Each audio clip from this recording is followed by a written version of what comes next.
We're going to continue today with lesson number 9. It's a very short lesson. It is called Synthetic Biology. So let's get started. So we're going to start lesson number 9 discussing the definition of synthetic biology. So this is a field of science in which redesigning of organisms is done for useful purposes by engineering them to have new abilities. Now, a very important note here, don't be confused between the term synthetic biology and genome editing. Genome editing is when scientists use tools to make smaller changes in the DNA of that organism, whereas synthetic biology is when scientists take long stretches of DNA and insert them or recombine them into the genome of an organism. And we've seen some examples of synthetic biology in lesson number 8 already. So there are different science disciplines that are involved in synthetic biology. So we see that you need a lot of these other disciplines like engineering, biotech, chemistry, math, bioinformatics, and systems biology. All of this is part of synthetic biology. So in your notes, you are to list some examples that synthetic biology can be used for. So some examples under medicine, consumer products, or agriculture. So in medicine, we can use synthetic biology for cancer treatment, better and cheaper vaccines, Zika virus treatment, or health monitoring. For consumer products, we can see bioacrylics, green chemicals, synthetic leather, data storage, or spider silk garments. For agriculture, we've seen some of these already for more productive crops that are also more resistant to climate. We can see more nutritious crops or removal of food allergens or lab-produced meat. All right, you're also to list 5 examples of synthetic products, so you can list any of these 5, whatever you choose. So, for example, the American chestnut tree, scientists have been able to engineer an American chestnut tree that is resistant to the deadly fungal disease that removed the trees from across the eastern United States. We can also make synthetic leather using microbes that have been modified using synthetic biology approaches that produce collagen that is formed into leather products.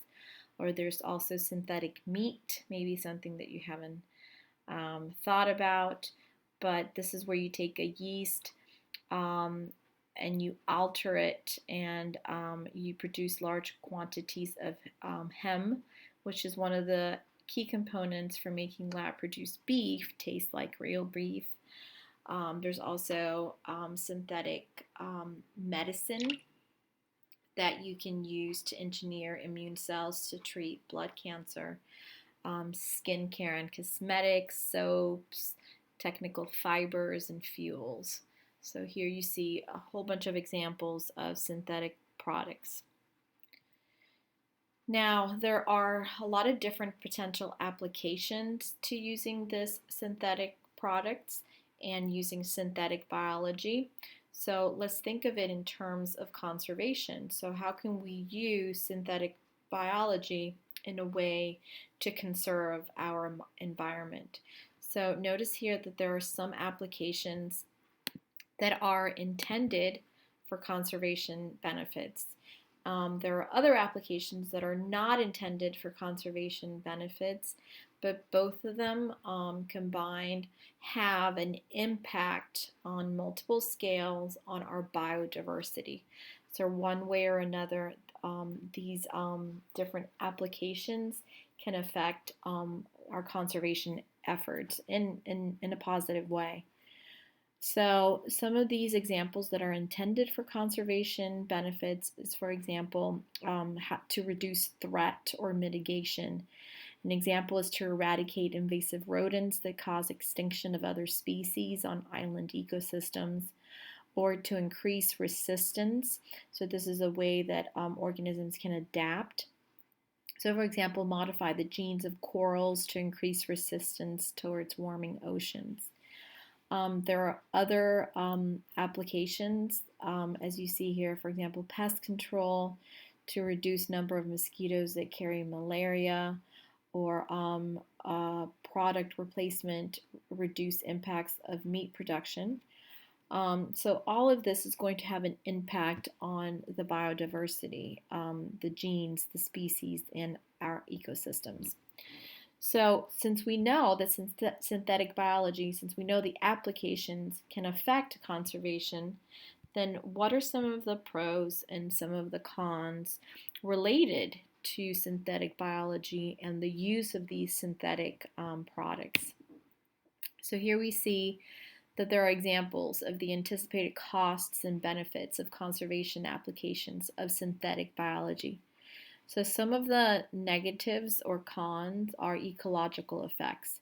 What if you genetically engineer an organism that can become invasive? Or human effects, impacts on rural livelihoods, right? If you no longer need to eat real meat, what is that going to do to the livelihood of farmers? Application issues like co-option for private gain or military use. And also, what are some of the ethical issues, right? If we don't move forward with these types of conservation applications, what is the moral hazard of not preventing extinction of those species that are about to go extinct? There's also some pros, positive effects, like ecological effects to prevent extinction.